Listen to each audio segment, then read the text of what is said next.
Allah Subhanahu wa Ta'ala yang pada petang ini masih mengizinkan kita untuk berada di dalam majlis ilmu. Mudah-mudahan saki baki umur kita ini akan dapat kita gunakan dalam kita melakukan segala kebaikan untuk diri kita, untuk keluarga kita dan untuk masyarakat setempat kita. Mudah-mudahan dengan itu Allah pimpin kita, Allah bantu kita, Allah bimbing kita menjadi orang-orang yang baik, orang-orang yang soleh dan solehah, dan dapat ganjaran pahala yang telah dijanjikan oleh Allah bagi mereka-mereka yang beriman dan bertakwa. Walau anna ahlal qura amanu wattaqau lafatahna alaihim barakatim minas sama'i wal ardh. Jika sekiranya penduduk satu kampung itu beriman dan bertakwa, Allah akan datangkan keberkatan. Allah akan bukakan pintu keberkatan dari langit dan juga dari bumi. Apa saja yang kita terima berkat.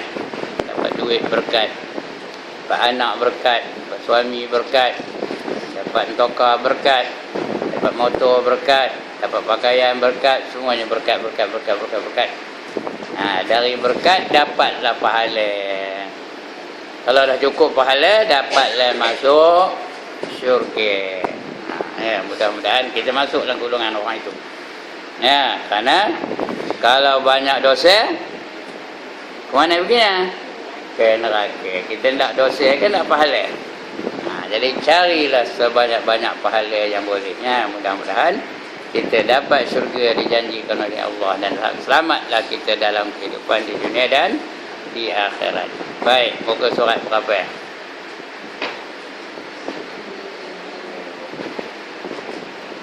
Tak ingat. Muka surat 1. 177. Baik.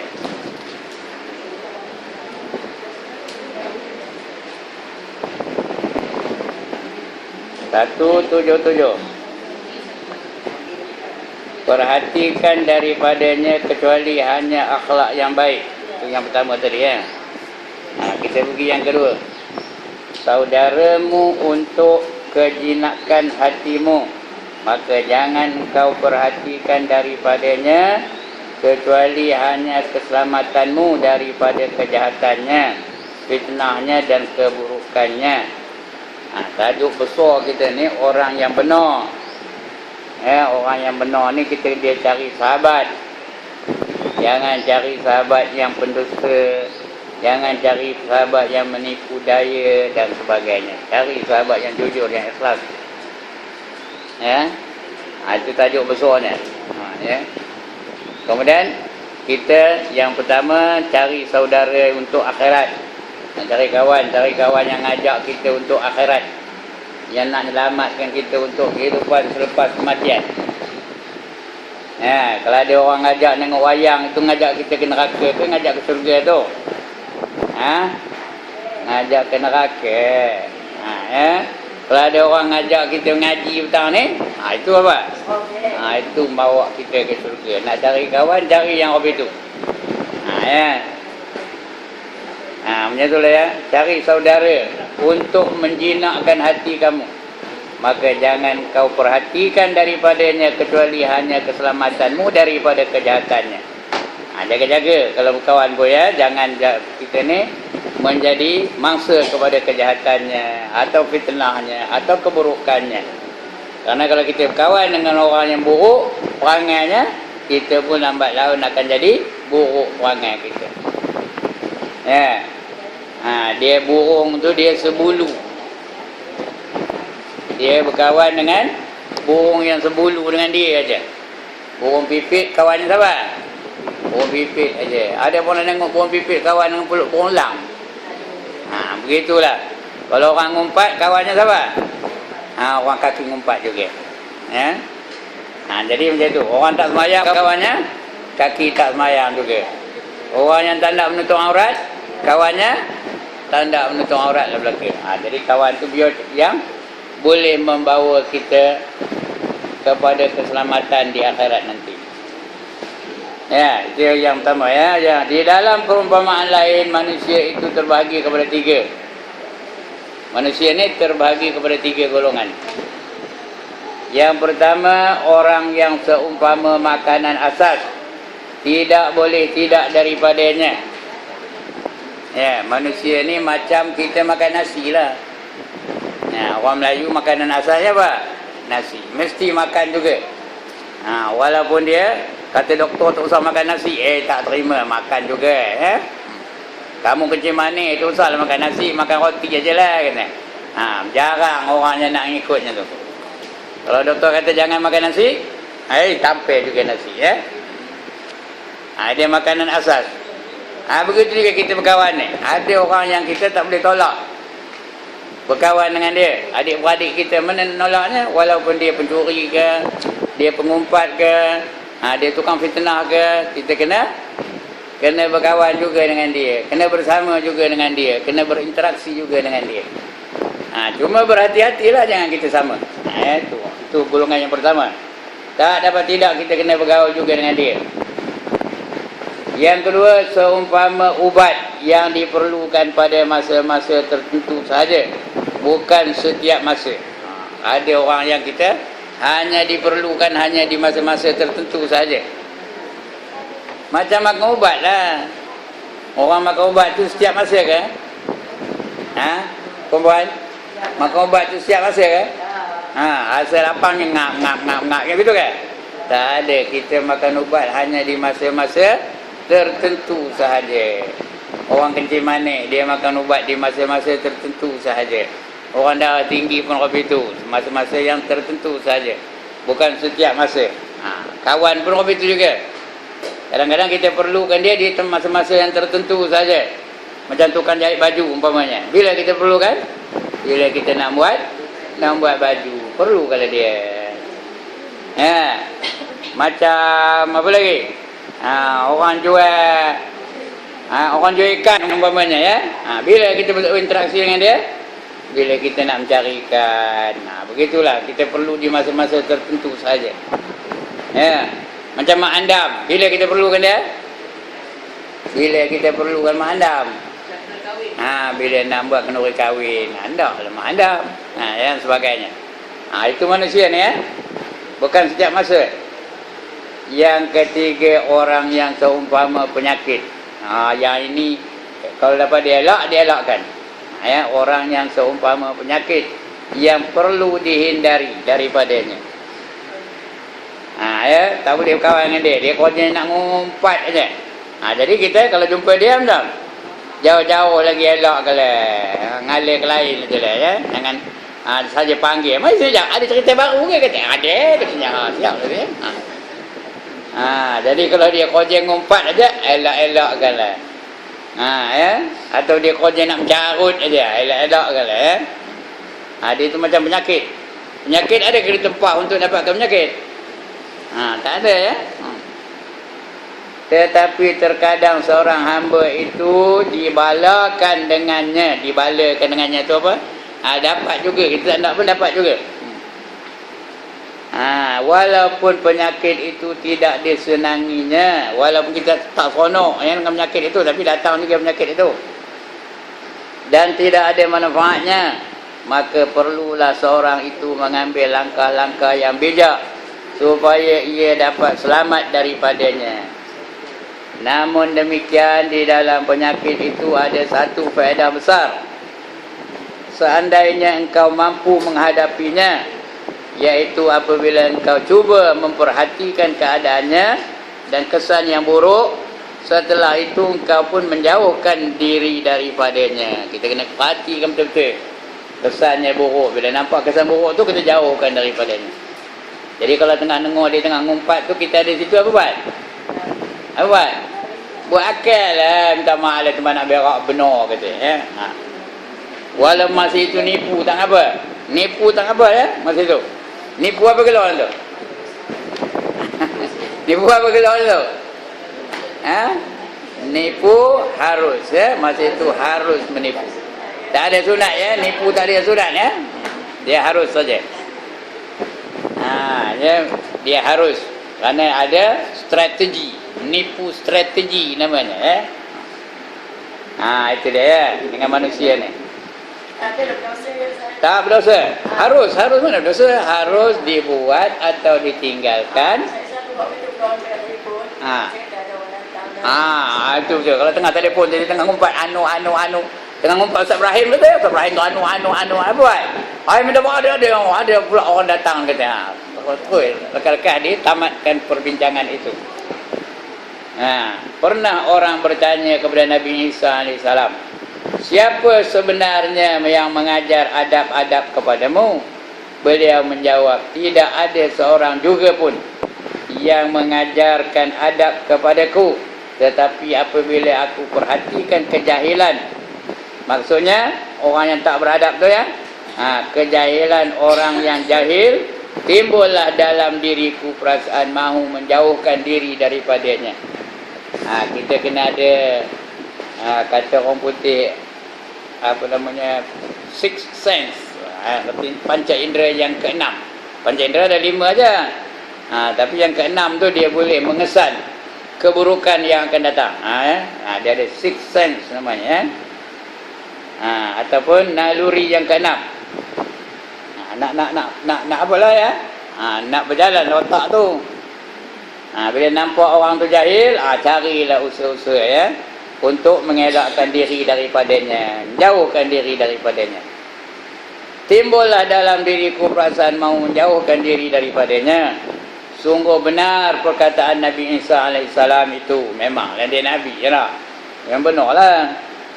Jikalau orang rasa menjauhkan diri daripada membuat apa-apa yang mereka benci, orang lain membuatnya terhadap diri mereka, nescaya sempurna sekalian adab, dan masyarakat tidak perlu lagi kepada orang yang mengajarkan adab kepada mereka.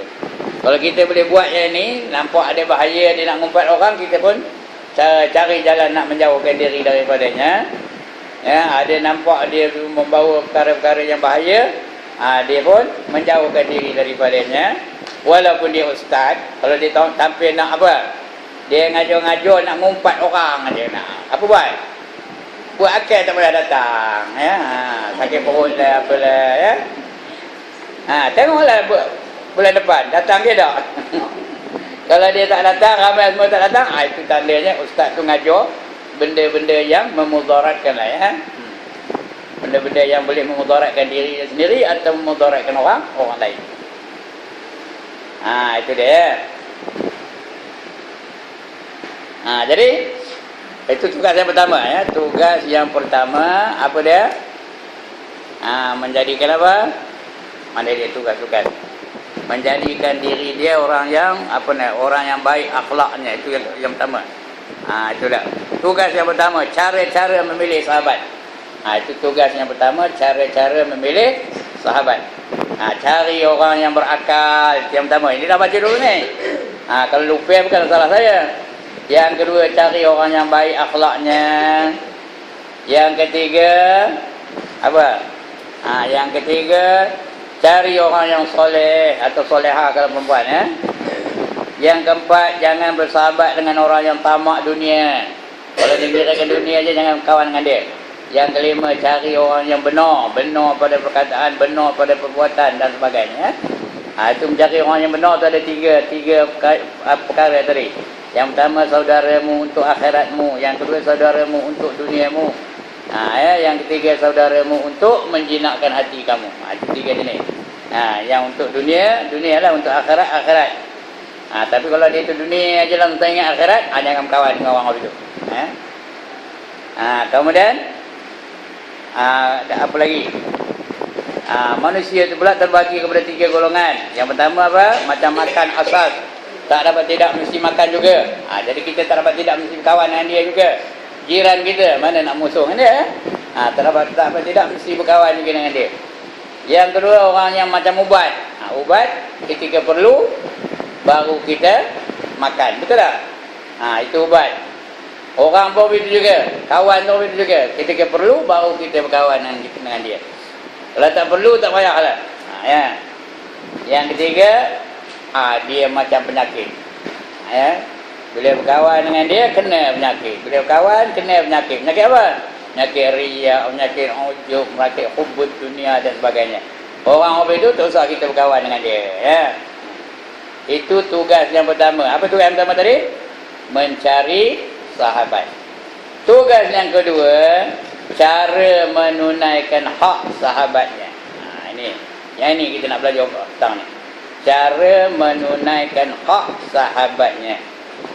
Setiap orang tu ada hak tau. Ibu bapa ada hak ibu bapanya, anak ada hak anaknya, isteri ada hak dia sebagai isteri, suami ada haknya sebagai suami. Kita nak tahu hak masing-masing. Jadi kalau sahabat tu macam mana menunaikan hak persahabatan supaya sahabat tu jadi kekal, supaya dia memberi manfaat kepada kita. Yang pertama, mengenali hak persahabatan. Apabila telah terjalin persahabatan antaramu dan sahabatmu, maka wajiblah ke atasmu menunaikan beberapa hak persahabatan, dan wajib pula dijaga adab-adab dalam menunaikan hak itu. Ada adab nak menunaikan hak persahabatan itu, jaga adab-adab dia. Kerana sabda Rasulullah sallallahu alaihi wasallam, masalul akhawaini masalul yadaini taghsilu ihdahuma al-ukhra, taghsilu ihdahuma al-ukhra. Artinya perumpamaan dua orang yang bersaudara itu ialah perumpamaan kedua belah tangan, di mana yang satu membasuh yang lain. Macam kita ada dua tangan. Tangan kanan tu siapa yang basuhnya? Tangan kiri membasuhnya. Tangan kiri siapa basuhnya? Tangan kanan membasuhnya. Begitulah. Zaman itu kan ada pipe itu, nak basuh dua-dua tangan tu kena, ya. Itu dia umpama kita sahabat ni, antara kita dengan dia, kita bantu dia, kemudian dia bantu kita. Kita nasihatkan dia, lepas tu dia nasihatkan kita. Dia tolong kita, kita tolong dia. Macam tu, ya, sahabat. Dan pada satu ketika Nabi SAW pernah masuk ke dalam hutan. Lalu beliau mengambil dua bilah kayu. Miswak. Apa tu miswak? Kayu untuk buat siwak. Siwak tu apa? Sugi. Yang satu bengkok dan yang satu lagi lurus. Dan adalah bersama Rasulullah SAW itu pada ketika itu beberapa orang daripada sahabatnya.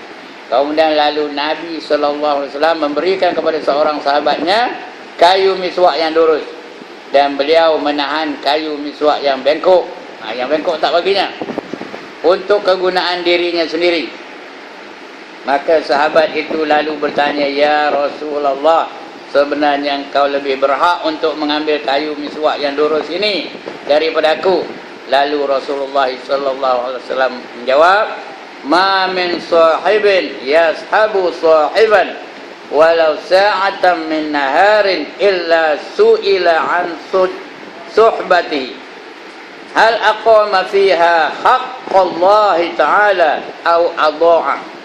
Artinya tidak ada seorang juga pun yang bersahabat dengan orang lain walaupun hanya dengan satu saat saja, kecuali ia akan ditanyai pada hari kiamat nanti daripada hak persahabatannya, apakah ia telah tunaikan daripadanya hak Allah atau tidak. Tahu cerita ni? Nabi Muhammad bawa dua kayu sugi, yang satu lurus, yang satu bengkok.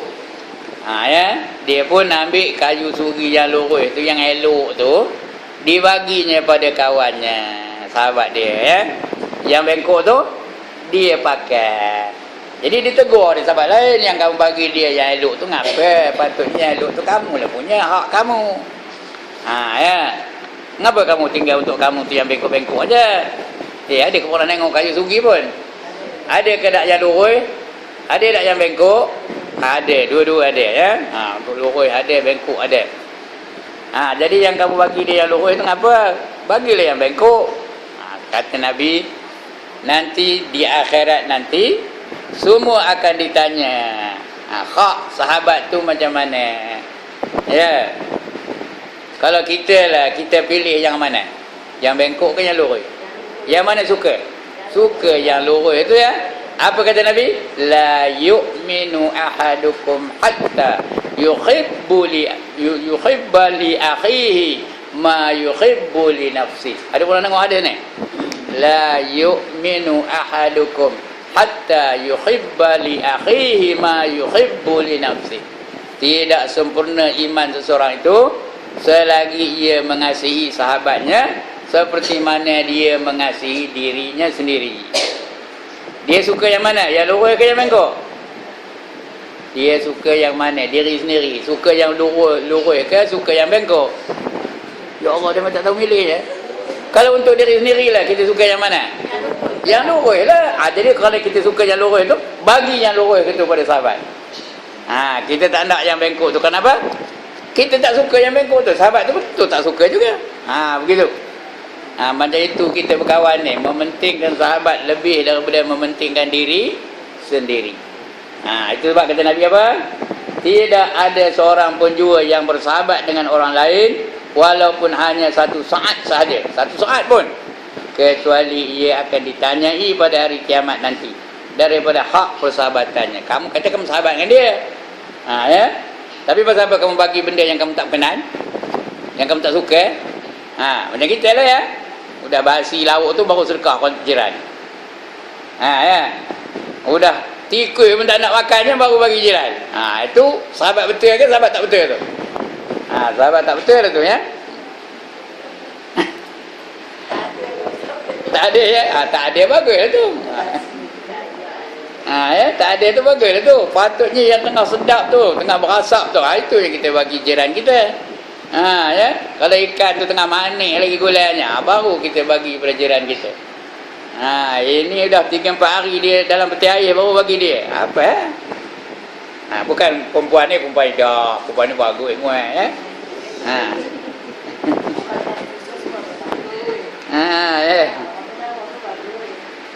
Zaman ada seorang namanya Salman Al-Farsi. Masa itu dia jadi gubernur. Ya, dia pergi pindah, bawa barang-barang dia ke rumah dia. Datang pembantu dia tu bawa barang dia tu, tolong dia bawa. Datang Salman, ambil balik. Tak boleh kata dia. Aku nak bawa diri aku kata. Tak baginya kawan-kawan yang tolong dia. Dia memikul barang-barang dia sendiri. Tak baginya kawannya tu memikulkan barang dia. Kenapa? Mereka masih mementingkan sahabat daripada diri sendiri. Ya. Begitu juga sahabat-sahabat dulu tu pilih ketua. Kalau ada 3 orang, sunat pilih ketua tau. Pilih ketua, segala kerja tu aku yang buat. Aku perintahkan kau diam, aku nak buat ni kata. Padahal kalau kita macam, kalau kita jadi ketua macam, kalau Ustaz Ibrahim nak jadi ketua macam mana? Ni, kamu sini, kamu ni. Dia apa? Sekat pinggang aja. Ya. Itu dia dengan sahabat ni. Mendahulukan sahabat daripada dirinya sendiri. Dan sabda Nabi sallallahu alaihi wasallam, sabda Rasulullah sallallahu alaihi wasallam lagi, ma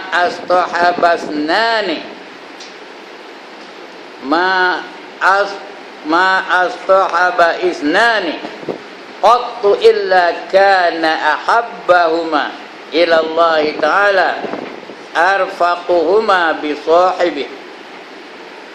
Artinya tidak bersahabat 2 orang yang bersahabat kecuali yang lebih dicintainya. Yang lebih dicintai di sini Allah ialah di sini. Allah di sisi Allah tu bukan di sini tu. Di sisi Allah ialah orang yang lebih lemah lembut dengan sahabatnya. Cakap dengan kawan macam mana? Lemah lembut. Ya. Slow, lembut, senyum dengan sahabat. Jangan mengkih saja. Kamu ni tu pun tak tahu. Jangan. Slow, lembut ya. Dengan sahabat. Biar dia lunak dengan kita ya. Dia apa, mesra dengan kita. Itu apa namanya, perintah Nabi tu. Itu adab yang pertama ya. Adab yang pertama tadi apa? Mengenali hak persahabatan. Yang kedua pula, kita baca adab-adab bersahabat. Ada adab tau. Dah tahu hak dia, ada adab nak mengenalkan hak dia tu. Seorang sahabat mestilah menjaga adab-adab terhadap sahabatnya, iaitu bahawa ia dia banyak adab ni. 9, 10, 11, banyak. 15, 17, 18. 18 adab, 19, 21, 23 adabnya. Oh, nampak? 23 adab dengan sahabat.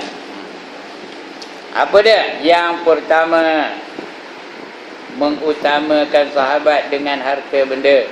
Jikalau ia tidak kuasa berbuat demikian, maka sekurang-kurangnya hendaklah ia memberikan kepada sahabatnya apa yang lebih daripada hajat dirinya. Ini nak mengutamakan sahabat ni bukan senang ni. Nyakapnya senang lah. Ngatukkan bibir atas, bibir bawah senang. Tapi nak buatnya siapa boleh buat? Di zaman dahulu ada seorang dalam peperangan. Dalam peperangan dia cedera parah dalam peperangan. Dia pun minta ayo katanya. Datang sahabat, bawakan segelas ayo. Dia pun ambil ayo tu nak minum. Elok aja ayo tu nak tuang ke bibirnya. Terdengar pula sebelah katilnya tu seorang lain juga cedera. Minta ayo. Orang tadi tak jadi minum. Tak jadi minum, lalu diarahkannya orang yang bagi ayo tadi, suruh bagi pada orang yang kedua tadi. Orang yang kedua tu begitu juga, seronok dia dapat ayo. Dia pun ambil ayo segelas tu nak minum lah. Elok dia nak minum, terdengar pula orang yang ketiga, ayo. Orang Arab ni orang Arab sebut ayo kan. Ayo je. Dia pun panggil orang yang bagi dia ayo tadi, kamu bagi pada dia lebih memerlukan dari aku katanya. Orang pun bagi kepada orang yang ketiga tadi. Tak sempat kawan tu menerima ayo, dia pun dah mati. Bagi balik kepada yang kedua. Yang kedua tu pula tengok-tengok udah mati juga. Udah mati yang kedua, pergi pula pada orang yang pertama mula-mula tadi. Nak bagi ayo pada dia, tengok-tengok udah mati juga. 3 orang mati kerana masing-masing mengutamakan sahabat dia daripada dia. Apa boleh buat? Angkat tangan. Mementingkan sahabat dahulu daripada dirinya. Kita kalau sahabat susah nak minjam duit pun payah. Dah habis kata pada dalam poket ada 2,000 tu. Dah habis dah. Bukan perempuan ni yang menyolang mata tengok saya. Itu perbezaan antara kita Arab sekarang ni. Di antara tanda akhir zaman tu, ukhuwah makin lama makin kurang, makin lama makin kurang, makin lama makin kurang. Itu tanda akhir zaman itu. Cuba tengok ukhuwah sahabat zaman dulu. Ketika hijrah, ketika Nabi berhijrah dari Mekah ke Madinah, Rasulullah arahkan orang Madinah, dipanggil orang Ansar. Orang yang nunggu di Madinah tu namanya orang apa? Orang Ansar. Salah seorang mesti cari mana orang Muhajirin, jadikan dia saudara angkat. Tergantunglah kepada dia. Terpulang kepada kamu nak layan dia macam mana, kata Nabi. Jadi orang Ansar pun pilih seorang ini jadi adik angkatnya. Kamu jadi saudara angkat akulah, katanya. Dia pilih seorang-seorang dan dia layan, ikut kehendak. Mana yang ada 2 helai baju, selai baginya kepada saudara angkatnya, selai dia pakai. Okey lah tu, semua orang boleh buat kan. Mana yang ada RM2, RM1 baginya sahabatnya dari Muhajirin, dia pakai RM1. Boleh buat tak? Boleh. Mana yang ada 2 biji rumah, sebiji baginya pada sahabatnya dari Mekah, dia pakai sebiji rumah. Ada boleh buat? Angkat tangan. Ada boleh buat ke? Ada 2 buah rumah, bagi 1 pada sahabat? Ada? Tak ada boleh Mana yang ada 2 bidang tanah, dibaginya 1 bidang kepada sahabatnya, dia pakai sebidang. Ada boleh buat? Nak bagi pokok royan ke dusun royan ada? Tak ada. Itulah dah bezanya. Malahan ada seorang namanya Sa'ad bin Rabi'. Namanya Sa'ad bin Rabi'. Dia mengambil saudara angkatnya yang bernama Abdurrahman bin Auf. Dia khabar pada Abdul Rahman, wahai saudaraku, kamu adalah menjadi saudara angkatku. Oleh kerana itu, apa sahaja kehendakmu akan kutunaikan. Aku tahu kamu datang keseorangan. Kamu tinggal isteri dan anak-anak kamu di Mekah. Harta benda pun kamu tinggalkan di Mekah. Oleh kerana itu, aku akan bantu kamu. Aku tahu kamu sekarang ni keseorangan, katanya. Aku ada 2 orang isteri. Kamu pilih yang mana kamu hendak antara 2 orang isteri itu. Nah, saya akan aku ceraikan dan kamu nanti bolehlah kahwin dengan dia. Ya. Sini ada tak orang boleh buat begitu agak ni? Ini orang perempuan belakang payahlah, mana ada 2 suami. Ya? Ustaz ada seorang aja, mana nak bagi? Ya. Ya. Tak boleh buat. Ya payah kalau boleh pun. Kalau ada pun apa kata dia? Saya ada 2 orang isteri. Saya kesian tengok kamu. Oleh yang demikian, kamu ambil lah isteri aku yang tua tu. Yang muda tu aku punya. Itu kalau saya lah ya. Memang tak elok lah tu. Ini apa? Dia khabar pada sahabat ni tuan nak? Kamu pilih yang mana kamu berkenan antara 2 orang isteri ku. Nampak tu? Kamu pilih, ndak yang muda pun tak ngapa, ndak yang tua pun tak ngapa. Apa kata Abdul Rahman bin Auf? Terima kasih di atas tawaran kamu, tapi aku tak boleh menerima tawaran itu. Ya, tunjukkanlah aku di mana pasar dan aku boleh berdikari selepas itu. Beri aku sedikit modal, tunjuk aku di mana pasar, dan selepas itu aku boleh berdikari. Nabi pun tak benarkan kerana itu tawaran yang sudah melampau. Ya, tak dibenarkan dari Nabi. Tapi menandakan apa? Kasihnya kepada sahabatnya. Padahal baru kenal tu. Dia baru datang dari Mekah. Baru kenal sampai sanggup buat apa itu. Begitulah hebatnya sahabat-sahabat dulu ya. Berbanding dengan orang Inari. Orang Inari, ya Allah. Jiran dengan jiran bergaduh. Ada tak? Ada tak jiran bergaduh dengan jiran? Ada tak? Ada. Ya. Mana nama tak ada ya? Alhamdulillah. Orang mana ada? Orang kampung ada kot ya. Jiran dengan jiran bergaduh. Pasal apa? Pasal apa bergaduh? Pasal ada pokok di sempadan. Pokok apa? Pokok terung rembang. Dah pandai ya? Ya, bergaduh pasal pokok terung rembang. Itu yang berlaku hari ini. Kadang-kadang bertumbuk pun ada, berperang pun ada, bertetak-tetak dengan pedang pun ada. Itu hari ini bergaduh ya. Baik, itu caranya adab dengan sahabat. Mengutamakan sahabat dengan harta bendanya. Jikalau tidak kuasa buat kefian, maka sekurang-kurangnya hendaklah ia memberikan kepada sahabatnya apa-apa yang lebih daripada hajatnya sendiri. Ya. Kalau mawak deroyan tu, kalau rumah di macam taman, macam kami rumah tu ada taman. Bila mawak deroyan, apa buat? Apa buat? Nyorok. Itu tak adalah. Ya. Apa buat? Bawa betul-betul depan-depan. Kalau ada 2 biji aja, buat kuah, lebihkan kuahnya. Lepas tu bagilah jiran-jiran ni. Lebih-lebih lagi puasa ni esok ya. Puasa nak dekat.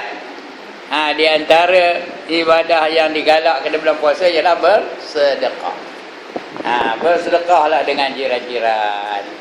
Apa jiran tu berkenan yang itu bagi. Jangan ikut selera kita, ikut selera jiran-jiran itu. Bagi. Itu je utamakan jiran daripada diri sendiri. Yang kedua, menolong sahabat dengan diri segala hajatnya, dengan diberi segala hajatnya, dengan cara bersegera sebelum berkehendak sahabatnya bahawa ia meminta tolong akan dia. Kita tahu sahabat tu susah, hendakkan pertolongan, kita terus tolong. Jangan tunggu dia datang minta tolong.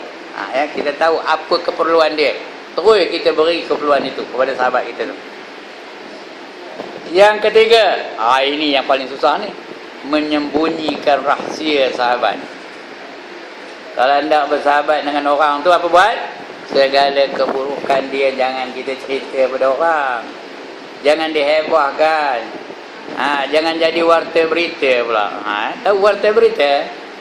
dia menyebarkan berita kawan tu kepada orang lain. Sudah orang lain tahu. Simpan keaiban orang, simpan rahsia orang, simpan keburukan orang lain. Ya. Yang keempat, menutup keaiban sahabatnya. Siapalah yang ketiga yang keempat ni ya, menutup keaiban sahabatnya. Mana yang boleh memalukan sahabat tu jangan kita jangan kita war-warkan, jangan kita heboh-hebohkan. Apa saja benda yang memalukan sahabat, dia banyak utang ke, jangan kita heboh. Ui, dia tu hutang sana, hutang sini, tak usah. Itu hal dia. Kalau boleh kita bayar ke hutang dia, itu lagi bagus. Ini dah dicanangkan hutang tu sini. Oh, semua orang tahu dia ni kaki hutang.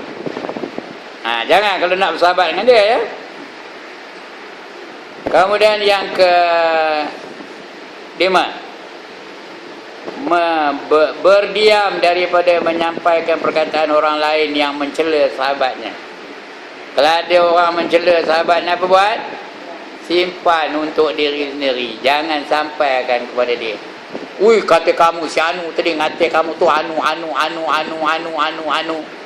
Lepas tu yang sahabat sebelah dia pun balik. Dia tu lagi anu. Kita sampai kembali kepada orang yang kata tadi. Macam berpanjanganlah dia pun anu. Sampai kembali anu. Kita tukang sampai. Kita tu jadi apa tu? Jadi apa kita tu yang tukang sampai tu? Jadi lalat merah namanya. Namimah namanya dalam bahasa Arabnya, namimah. Itu dosa besar ke dosa kecil? Dosa besar. Jadi lalat merah ni dosa besar. Menyampaikan kepada musuh supaya mereka bermusuh. Itu tak boleh tu. Yang keenam, menyampaikan segala perkataan orang lain yang memuji akan sahabatnya. Tapi yang puji, sampaikan. Jangan didiamkan kalau orang muji. Sampaikan pada dia. Jangan diam saja. Kalau ada orang muji Cikgu Zainab ya, kaburkan. Tadi anu tu dimuji fikir ke tidak? You letak kembang hidungnya. Sampaikan supaya dia gembira. Berita tu berita gembira. Orang muji kita gembira kan? Itu dia. Yang ketujuh, mendengarkan dengan baik akan perkataan sahabatnya ketika ia bercakap. Dia bercakap, kita dengar. Be a good listener. Ini payah ni, dengar payah ya. Banyak orang payah nak jadi good listener ni payah. Selalunya apa? Orang tu cakap, dia pun potong cakap orang tu. Udah dia pula cakap anu. Orang tu dah terdiam. Contoh yang paling ketara hari ini, perempuan, orang baru balik dari Mekah. Orang tu baru balik dari Mekah. Adalah dia menziarah dia. Orang yang ziarah tu cadangnya nak dengar dia cerita pengalaman dia di Mekah. Kita nak dengar lah cadangnya. Tapi rupanya bukan dia yang bercerita. Orang sudah pergi dia 5-6 tahun sudah. Ada tak orang itu? Dia yang ceritakan, masa kak pergi mari, Orang bukan nak dengar cerita dia. Cerita dia dah basi. Orang nak dengar cerita apa? Cerita orang yang baru balik dari Mekah tu. Yang itu kita nak dengar. Ini dah. Kenapa? Dia tak sanggup menjadi pendengar yang baik. Orang yang bagus berkawan bersahabat ni, dia menjadi pendengar yang baik. Dia tak ada mencelah perkataan sahabat dia. Ini kadang-kadang tak sempat habis orang tu cakap, udah dia celahnya itu bahaya tu. Jangan berkawan dengan orang itu. Yang ke-8, meninggalkan berbantah dengan sahabatnya. Jangan bertengkar. Jangan bertengkar. Dia kalau nak bertengkar apa buat? Diam. Biar dia dapat kemenangan. Kita bertengkar ni bukan nak kemenangan. Kita nak apa? Kebenaran. Tapi kalau kita tak boleh sampaikan kebenaran, dia bangkang aja cakap kita, tak payah sampaikan kepada dia. Diam lebih baik. Itu sebab kata Nabi, man kana yu'minu billahi wal yaumil akhir falyaqul khairan aw liyasmut. Siapa beriman dengan Allah dan hari kemudian, maka hendaklah ia berkata yang baik-baik sahaja, atau lebih baik diam. Tak boleh berkata yang baik-baik, apa buat? Diam, itu lebih baik. Jangan banyak cakap. Dulu dah ada saya khabar, ada khabar tak? Banyak cakap, banyak salah. Dah lupa dah ni, dah diam tak jawab. Sekali lagi, banyak cakap, banyak salah. Banyak salah, banyak dosa. Banyak dosa, masuk neraka. Sekali lagi, banyak cakap. Sekali lagi, banyak cakap, banyak salah. Banyak salah, banyak dosa. Banyak dosa, masuk neraka. Lebih baik diam tu lebih baik. Tapi saya tak bolehlah diam. Kalau saya diam, apa perempuan tengok saya tengok perempuan dia. Kena bercakap lah ya. Tapi bercakap, biar bercakap yang baik-baik. Kalau tidak, diam ya. Macam tu. Yang ke-8, meninggalkan berbantah dengan sahabatnya. Udah dulu. Yang ke-9, memanggil sahabatnya dengan nama yang terlebih disukainya. Jangan panggil dengan nama-nama yang dia benci. Ya. Kadang nama orang tu elok, panggil gelar yang buruk-buruk. Ya. Nama kawan tu elok benar, Hendun, cantik nama tu. Tiba-tiba panggil skatut pula perginya. Jangan gelar orang tu yang pakai dengan gelaran yang buruk-buruk. Nabi selalu menggelar sahabat-sahabatnya, tapi tak pernah gelaran Nabi itu buruk-buruk. Sahabat tu semua redha dengan gelaran Nabi ya. Ada seorang namanya Abdul Rahman bin Sakh, nama bin Sakh Sinkhara. Abdul Rahman bin Sakh. Abdul Rahman ni suka benarkan kucing. Tak boleh tengok kucing, dia pun tangkap kucing, peluk kucing, cium kucing, bagi makan, bawa balik. Tak boleh tengok kucing. Nabi perhatikan dia. Sudahnya kata Nabi, kamu aku tukar nama kamu. Jangan nama kamu tidak lagi Abdul Rahman. Aku gelarkan kamu Abu Hurairah. Oh, nak dengar nama Abu Hurairah. Sekarang ni kalau sebut Abu Hurairah kenal tak? Tapi kalau sebut Abdul Rahman, Rahman mana pula ni? Gitu ya. Jadi Abu Hurairah tu artinya apa? Bapa kucing. Bapa kucing. Dia berkenan benarkan kucing. Begitulah Nabi memberi gelaran kepada sahabat-sahabatnya. Tak ada pula gelaran-gelaran yang memalukan dia. Jangan si tempang, si botol, si kurap, si untut. Ibrahim mana? Ibrahim untut? Jangan. Biar yang elok-elok kita gelar sahabat kita tu. Memanggil sahabatnya dengan nama yang terlebih disukainya. Yang ke-10, memuji sahabatnya dengan apa yang diketahui daripada kebaikannya. Kalau dia tu buat baik, kita puji dia. Bagus, alhamdulillah, seronok, magah. Bangga saya bersahabat dengan kamu. Kamu buat begini. Itu sahabat yang ikhlas. Bukan puji kerana hendak sesuatu. Macam kita puji pemimpin. Puji pemimpin begitulah ya. Kita bertuah kerana dapat pemimpin yang prihatin terhadap rakyat. Kita seronok kerana kepemimpinannya kita menjadi negara yang makmur, yang maju. Dan kita harap bolehlah peruntukkan sekian-sekian banyak untuk memperbaiki masjid ini. Bukan kita muji sebenar tu. Hendak apa? Hendak peruntukan supaya dibaiki masjid ini, dibaiki kampung ini, dibuat balai raya ke, dibuat balai bomba ke. Dia hendak satu-satu projek. Mula-mula puji dulu. Yang itu tak betul. Itu puji yang tak betul kan? Biar ikhlas kita puji kepada sesiapa saja pun. Pemimpin ke, raja ke, tak kira lah. Ikhlas pujian kita. Yang ke-11, berterima kasih kepada sahabatnya atas barang kebaikannya.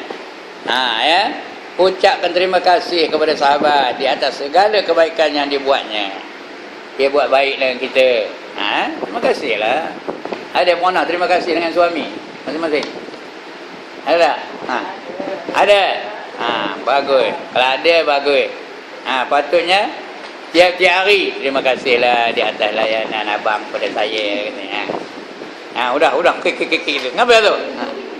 Geli kelemat dengar je. Apa lagi kelemahannya? Berterima kasih kerana dia telah membimbing kita, dia telah menyara hidup kita, dia telah memberi pakaian untuk kita dan sebagainya, ya. Terima kasih kepada isteri saya, terima kasih kepada isteri kerana sedia memasak untuk saya, membimbing anak-anak saya, ya. Selalu ucapkan terima kasih kepada sahabat ini. Sahabat yang paling rapat siapa? Suami dan isteri. Terima kasih kepada mereka. Ini tak mau nak salam dengan suami, betul tak? Balik-balik tak apa buat? Jumpa suami tak apa buat? Salam dengan dia, cium tangannya. Ya. Ada pun nak? Karang buat. Nak surga ke tak? Kalau tak buatlah, ya. Baik, yang ke-12. Menegahkan orang lain apabila ia mahu mengumpat sahabatnya seperti ia membela dirinya sendiri.